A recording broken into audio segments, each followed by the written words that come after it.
I can't I can't get out.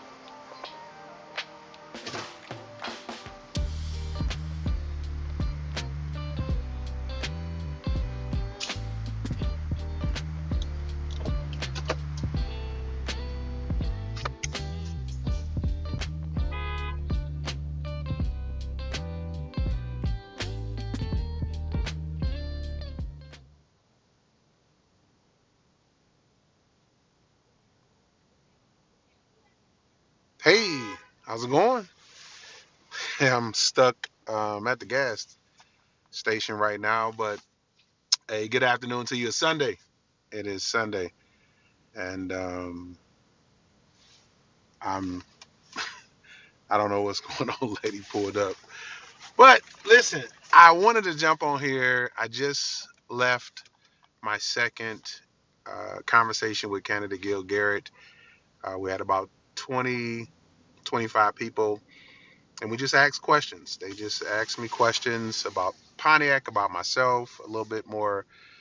They get a little bit more in detail about what the SAFE initiative is, and then also, why do I believe the master plan and the charter is the proven entities that we need, that they are community driven. The residents, they're powered by the residents of the city of Pontiac, and that should be our guide.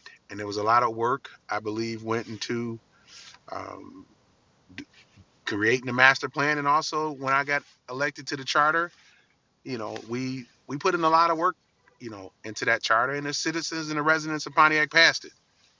And so, for me, those are the two guiding um, documents and principles that we needed. We needed that master plan.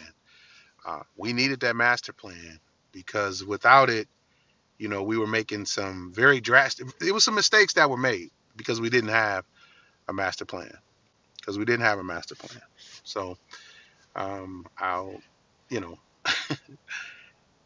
it it's hard to have a conversation sometimes because when you're talking about something, you're trying not to offend people who may have had some involvement in certain things because that's not the intentions. And so, you know, we've all, when I always say we all fall short, like we all have some blame into where we at as far as our city is concerned. If we look at ourselves as individuals, I know I'm more hard on myself than I am on anyone.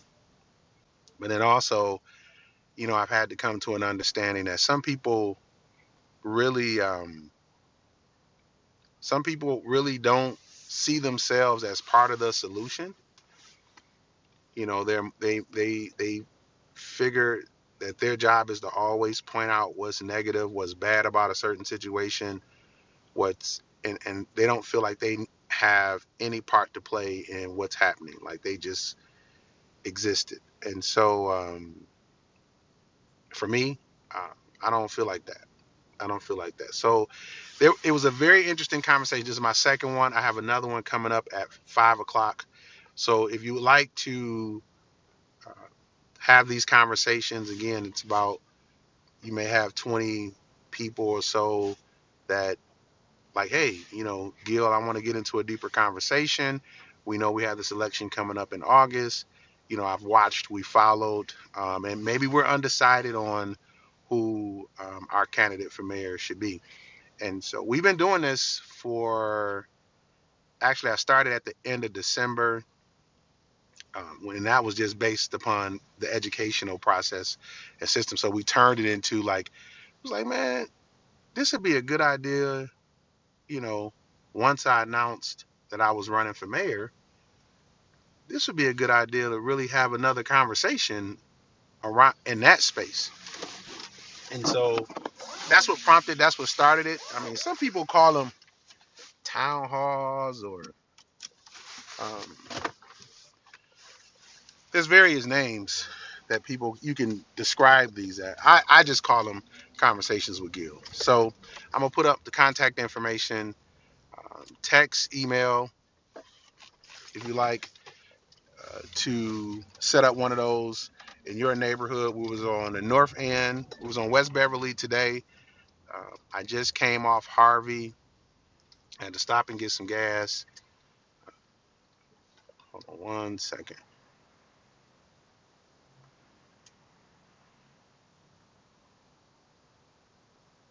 I had to stop and get some gas, and we are on our way to.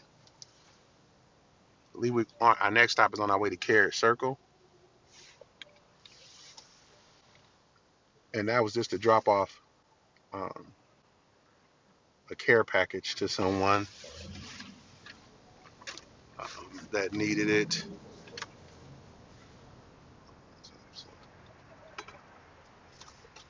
Hold on one second.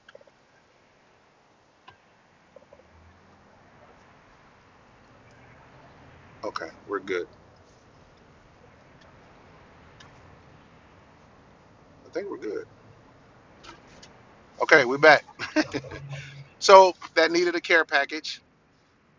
So we're on our way to Carrot Circle, and again, I jumped off. I jumped on here real quick 'cause I want to say thank you.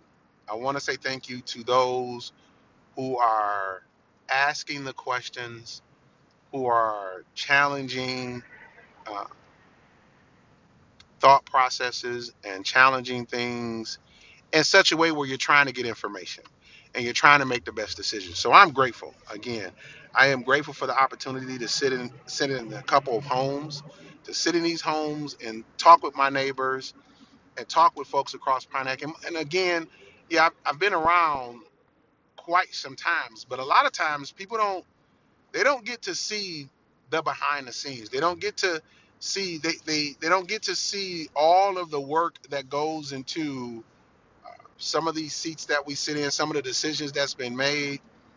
They don't necessarily get to see that. And so people are now, because of what's happening, not just because of what's happening at the federal level, but people are getting a little bit more in tune to anything that has anything to do with their household.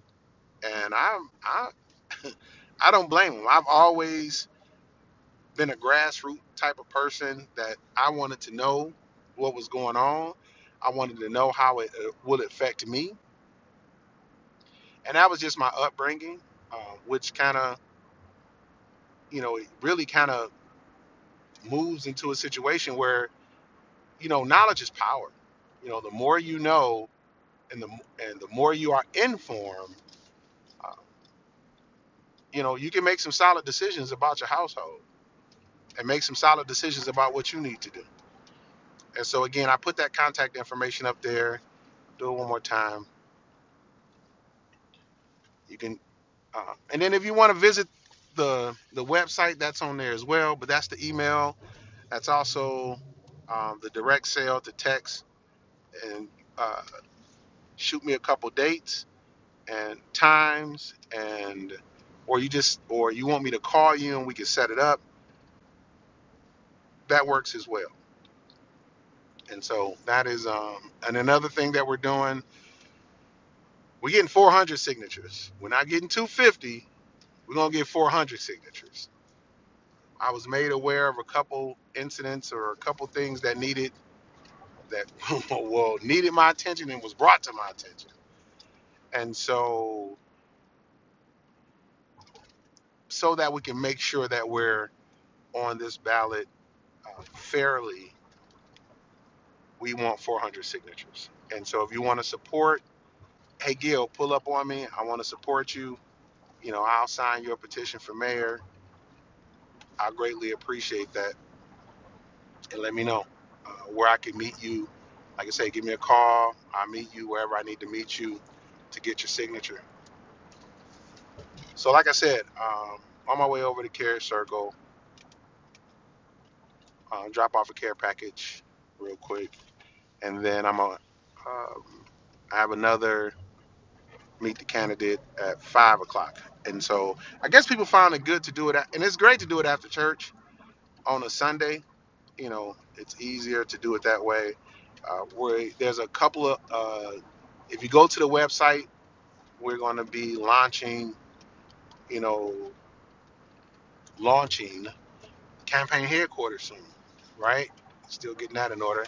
Want to be launching it soon, and I'm grateful for that partnership as well.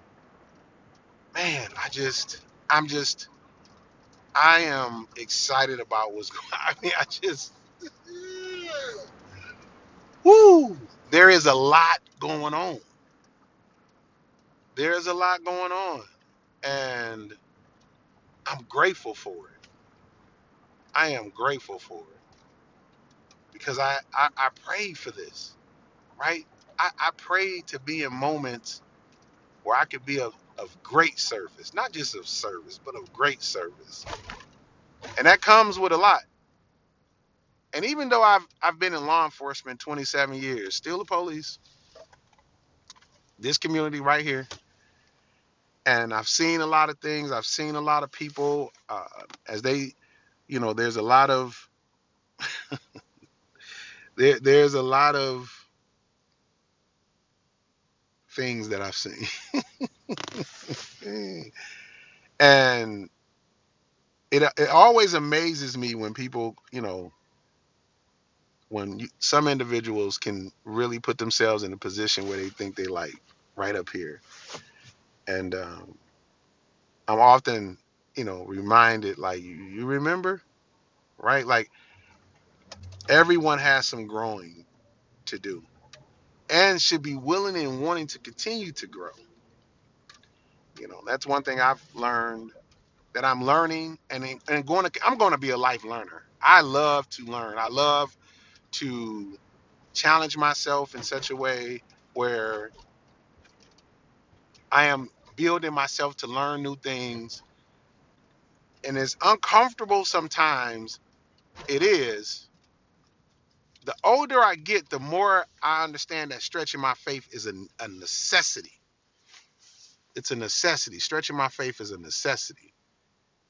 And yeah, it is a necessity. And when I mean stretching that faith, being able to have a certain level of grace and understanding uh, as you get to that next level, right? When you get that next promotion or you get that next assignment, the things that you learned while you were getting there uh, is unmatched. You're grateful for them. You ain't grateful while you're going through it at times, but you're grateful for them. So I really appreciate everybody who has called, text, the donors, uh, those who have sent prayers and said, hey, I may not have been able to financially support you. I don't live there, but I can pray for you, or I can, give me words of encouragement and things of that nature. And was ironic.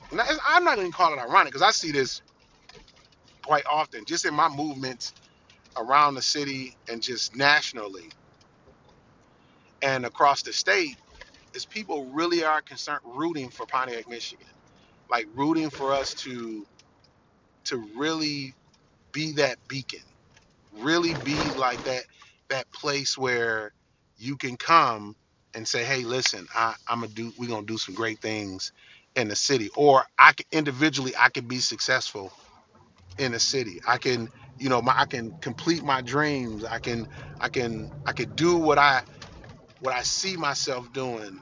Um, I can be who I can, imagine myself to be, when I come in the city. And so I'm, we're getting there. We're getting there. And I use myself as an example. You'll see where I have one Pontiac, one future. Because if you've been in my teams or we shared anything, it's always one band, one sound with me.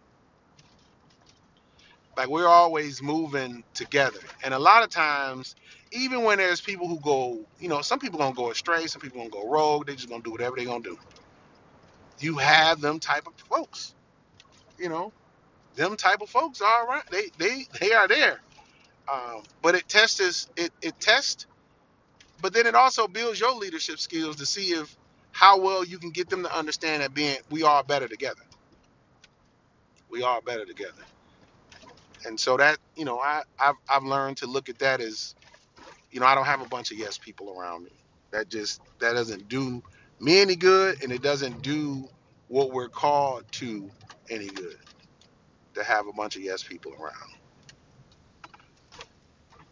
You need some folks that's going to challenge the thought process or challenge the execution and be able to build upon, you know, what we say, the idea. You know, you can't do that. So can't have no yes people around you. So yeah, we're on our way to Carrier Circle. Make sure we drop these bags off real quick.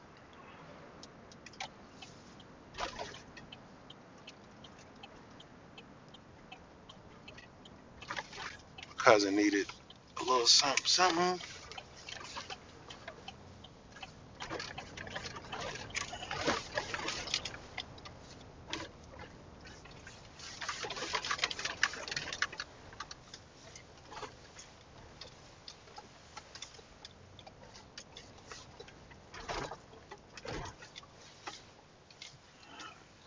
My cousin just pulled out.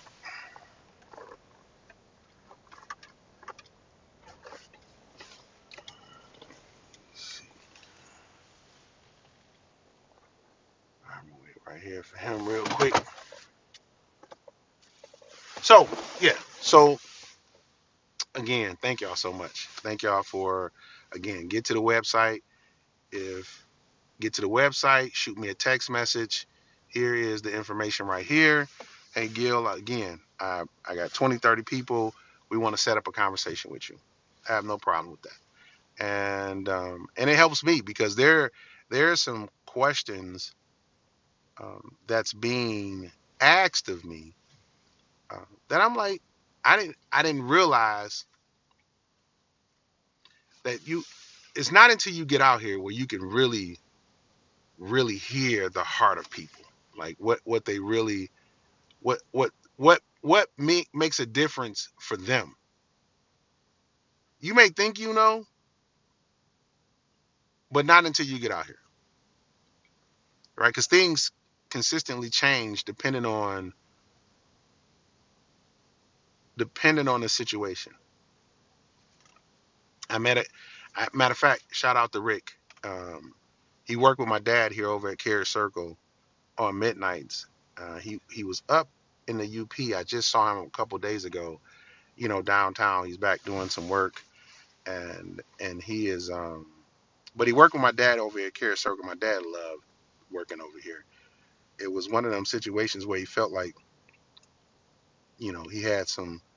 Because some folks who need them, them OGs to really talk to when in a crisis or something to happen. And my father is that guy. Like my father was the type of guy that you'll be able to, talk to him about anything. He's not gonna judge you. He's been through so much, that he died, basically spent the rest of his life, you know, pouring out and being empty. And then he was showing people how to fish over here. He was showing some folks how to fish. He was a avid fisherman. He loved to fish. Loved to fish. Oh my God. And so for me, that's just it's just kind of in our system. It's kind of in our system to do for others. And so we have to do one thing. I will say this, and this came out of the first session today. Uh, we have to do a better job. They wanted me to do a better job at building trust in the community. And I kind of had, I wouldn't say I had pushback, but I asked them how do I do that collectively, and they was just like, just keep being transparent and keep being open about what's happening. And I know I haven't, I talk a lot about what I do uh, as a team and as a unit. Individually, I have to be a little bit more, have some conversation around that. For the last, I'm going to say 4 or 5 years, I mean, running through a budget cycle of $100+ million, both from the school board and both sitting nationally and passing budgets through nonprofits, both on the state level and local level. Like that's, I didn't look at that as, I thought it was just a part of what you're supposed to be doing, and not just passing them, like knowing what the budgets are, how to spend the money, knowing when to do the amendments, what kind of amendments to the budget you should be doing. You should be only doing 2 to 3 amendments, at max two in one budget cycle. It concerns me a lot when I see a municipality doing several budget amendments. That means you didn't properly take enough time to go through the budget as a whole the first time. And there should be a budget study sessions. And so when you start amending the budget and changing the money and changing the direction of where it goes, you can get that can you can get lost, you can lose track of that fast. And then what you think you have in your actual budget, depending on when you receive certain tax allocations, then you may or may not have it. And so, yeah, that's the main thing. The main thing for me is having, financial stability. Is You can't do anything without finances. You, it's not going to be you. I'll take that back. You could do some things, but it's not going to be at the level or as comfortable of execution as you would want it to be if you don't take control of that. Huge on safety. I'm going to always be huge on safety. Not just I was on that before I became a police officer. It was safety, safety, safety, safety. And so there are some proven methods that we have used in the past, that would take us all to have a buy-in to executing the plan, going back to not just district council meetings, but block captains and having a citizen patrol. We want to implement that back. I talked about that before. And accountability, accountability, accountability, accountability. Accountability to me is just that, being held accountable to what you say you're going to do, and then also what you're supposed to be doing. And and if you mess up, because you're going to mess up, nobody's perfect. Nobody's perfect. You're going to mess up. If you mess up, correct it and be transparent about it. I didn't get that right, but here's the plan on, you know, how we're going to do better. How are we going to do better? So again, when we talk about safer neighborhoods, accountability to the people, financial stability, and economic growth, look, workforce development, and I tell you, um, Mr. Jones talks, Carlton Jones had been talking about this in the previous administration. We've been able to do some things, just listening and understanding what that direction is when we really started opening up the CTE programs at the school district level, and I had to start with education first. As far as doing correction in the municipality, you have to start with your education system. And now that we in the red and we have a great financial footing, right? It's not as man. I remember times $56 million in deficit, and so the only debt we have at this point is the bond debt.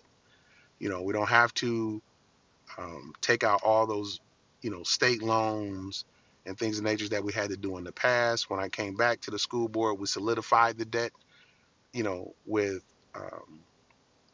a combination of monies that was passed down from the state, the county, the city, and the school district, and we was able to eliminate that $17 million debt that we had over our head from the state from loans, previous, you know, debt loans we had to take out. We got rid of that, and so the only debt now we have is that bond debt, from the bonds. And we're going to talk about that. I'm going to get into that conversation because now we're at a point of, 326 change orders, $32 million, looking at, how was that mismanaged? Uh, how was that $32 million mismanaged? And yeah, I'm no longer on the school board. However, we're going to have a conversation and see what solutions we can come up so we can make sure that we can either get that money back or what are the other choices that we have, and moving forward. and how do we resolve that, and who's responsible for that. That's back to that accountability space. So again, having a real conversation about what we're doing and how we're doing it and how we're moving and forward, and being intentional about where we need to be. And so that's safe. And safe started with me, because it was one of those. I feel like I'm the safe option. I feel like I'm the safer vote. I feel like I'm the safer choice. And that came back in 2005, from an initiative when I started in the school district. So this is not new. So I've heard some rumblings, but this has been with me since 2005, over 20 years.